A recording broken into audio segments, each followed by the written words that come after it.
Hello and welcome. I'm Chris Rowena, Communications Analyst with Health Workforce Development, a part of California's Department of Healthcare Access and Information, or HCI. Today I'm joined by Dr. Debbie Lupeka, the founding director of Shasta Community Health Center Family Medicine Residency Program. Welcome, Dr. Lupeka. Yes, thank you, Chris. I'm super excited to be here. Shasta Community Health's primary care residency program is a recipient of HCI's Song Brown program funding since 2014. And additionally, Shasta Community employs several providers that participate in HCI's loan repayment programs, including the Allied Health Loan Repayment Program, the Licensed Mental Health Services Provider Education Program, and the Stephen M. Thompson Loan Repayment Program. So today, we're discussing how HCI funding has impacted Shasta's program outcomes. Thank you so much for joining us today, Dr. Lupeka. First off, can you tell us a little bit about what you do at Shasta Community Health and who you serve?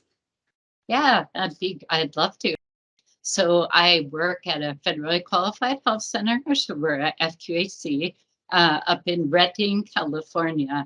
So our population served is the underserved and marginal of Shasta County. And actually, we have a pretty big catchment area up here because all around me in Shasta County is rural. So a lot of the people from the rural counties actually come to Redding, California to get their care. So we really are the safety net clinic.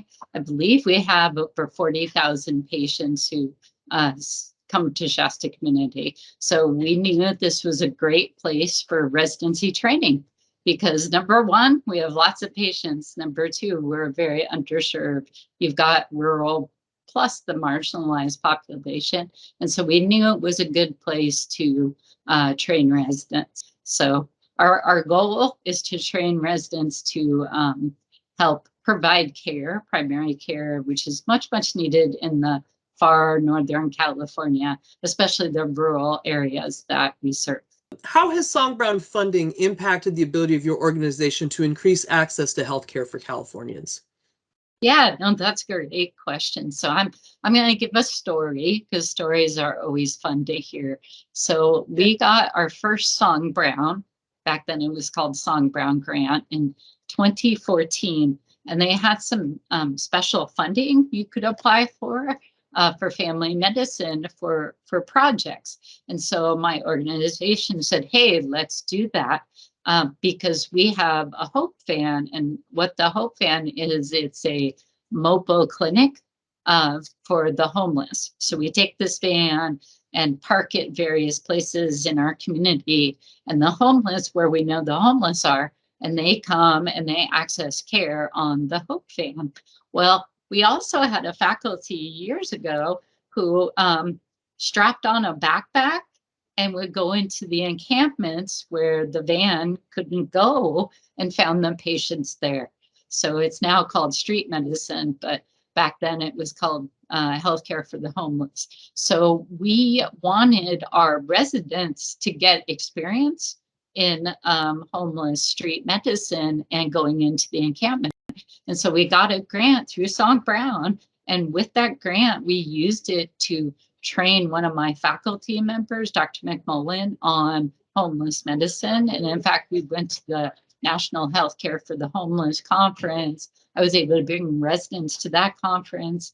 And long story short, it ignited a fire under Dr. McMullen, and he started going out more with the backpack and the hiking boots on and taking residents out there with him. And it became his passion, actually, and he's still doing it to this day. And that was from Song Brown funding. Thank you for sharing that story. That's just absolutely incredible. Yeah, absolutely. And just to further on that, so we've been very lucky and received Song Brown funding ever since 2014. And what we're in 2023 now, we because we're rural, we're underserved, we have a huge need up here, and we knew we needed to expand. So Song Brown allowed us to expand without their expansion funding. And in fact, without their funding now, I couldn't have that extra resident with me, which is huge. So, you take that extra resident, graduate them, and just the amount of patients they can serve is big. And so with the Song Brown funding, we have expanded. So that I mean, there's just so many things we've done. We have primary care psych clinic in residency now through Song Brown funding. We do point of care ultrasound now because we took some of our funding and trained our faculty. So, I mean, I could just go on and on and on, but Song Brown HCI is super important to us. Another set of programs that you guys utilize are some of our loan repayment programs. How have those helped your providers be able to provide care to Californians? Yeah, no, that's another great source. In fact, especially the Stevens Thompson, there's quite a few of our doctors who work at our clinic who have taken advantage of that loan repayment. And that's huge because, you know, we don't have the funding sources to pay doctors as well as other places. And so through things like loan repayment, we have been able to retain doctors and recruit them as well, because loan repayment's huge.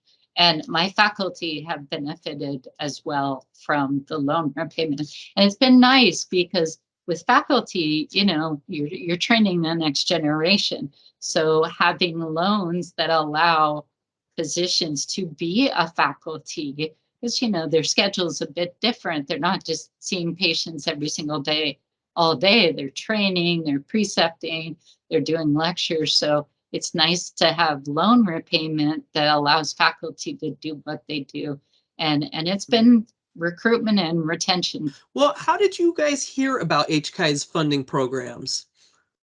Yeah, well, way back when I became a program director, I mean, Song Brown has just been a part of the culture for family medicine residency programs for I don't know how long. I can't tell you how long the program's been doing. But when I became program director, the Mercy program director told me, "Hey, Song Brown, you should apply for that." And ex program director said, "Hey, Song Brown, we got to apply for that." Who has this grant funding allowed you at Shasta to help that you couldn't help before? Yeah, well, definitely our homeless population, all the marginalized patients out there, our opiate addicted patients, you know, we could get the mat up and running. And then we've just added to the workforce with physicians in general. So I have doctors all across the state who are seeing patients. So it's a lot of people we've impacted. Well, thank you so much, Dr. Lupecka, for sharing with us how Shasta Community Health has been working to increase both workforce diversity and access to healthcare for the underserved in your area. What would you recommend to those considering applying for HCI programs? Do it. Yeah, actually, especially if you're working with an underserved population, it's wonderful funding.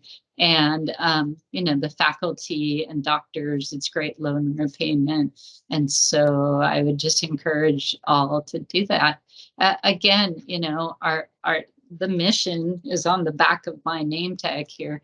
You know, we serve the underserved, and that's what we do. And so I think if you are at an organization that does that, Song Brown is the perfect place to help fund your mission-driven activities. I'm going to say it again because Song Brown has really helped us with our expansion and all the programs that we do here now. We couldn't have done it without Song Brown, and it's actually helped me. I know I participated as, you know, a task force member, and it's been really great to work with you guys. So thank you.